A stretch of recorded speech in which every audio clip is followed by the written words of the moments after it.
క్రీస్తునందున్న పరిశుద్ధులందరికీ ప్రభువైన క్రీస్తు నామంలో శుభాభివందనాలు. దేవుని ప్రేమ ఆధ్యాత్మిక కార్యక్రమానికి స్వాగతం. జూలై 1 కొరకు సిహెచ్ స్పర్జన్ గారు వ్రాసిన ధ్యానం నేను చదువుతున్నాను, వినండి. దేవుడు మీకు తోడైయుండును. ఆదికాండం 48వ అధ్యాయం 21వ వచనం. బహు వృద్ధాప్యంలోనికి చేరుకున్న యాకోబు ఇక యోసేపుతో ఉండలేడు. కారణం, అతని మరణఘడియ సమీపించింది. కాని తన కుమారుడు ఏమీ ఆందోళన చెందకుండా ఉండేటట్లు యాకోబు తగని ఏర్పాటు చేశాడు. అదేమిటంటే, దేవుడు నీకు తోడుగా ఉంటాడు అని గొప్ప నమ్మకంతో చెప్పాడు. మన ప్రియమైన రక్త సంబంధులు, మనకెంతో సహాయపడే మన స్నేహితులు మరణించి పరలోక గృహానికి చేరుకుంటే ప్రభువు మనలను విడిచి వెళ్ళిపోలేదని, మనకోసమే జీవిస్తూ మనలోనే ఎప్పటికీ నిలిచి ఉంటాడని తలపోస్తూ మన ఆత్మలో ఓదార్పు పొందుదాం. మనం ఎంత పేదవారమైనప్పటికీ, అందరిచేత అసహించుకొనబడిన వారమైనప్పటికీ, దేవుడు మనతో ఉంటే మనం ఎంతో గొప్ప కుటుంబంలో ఉన్నట్టే. దేవుడు మనతో ఉంటే మనం ఎప్పుడూ క్షేమంగా ఉన్నట్టే.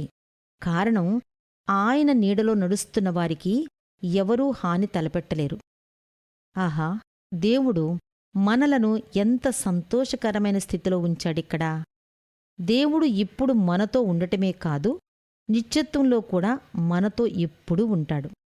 ఇక్కడ వ్యక్తిగతంగా ఒక్కొక్కరితో ఉంటాడు, కుటుంబాలతో ఉంటాడు, సంఘాలతో ఉంటాడు. యేసుకు ఇమ్మానుయేలు అని మరో పేరు ఉంది కదా. దేవుడు మనకు తోడు అని దాని అర్థం. దేవుడు మనతో ఉండటం అనేది అన్నిటికంటే గొప్పది కాదా. కాబట్టి మనం ధైర్యం కలిగి, మెలకువతోనూ, నిరీక్షణ కలిగి, ఆనందంతోనూ ఉందాం.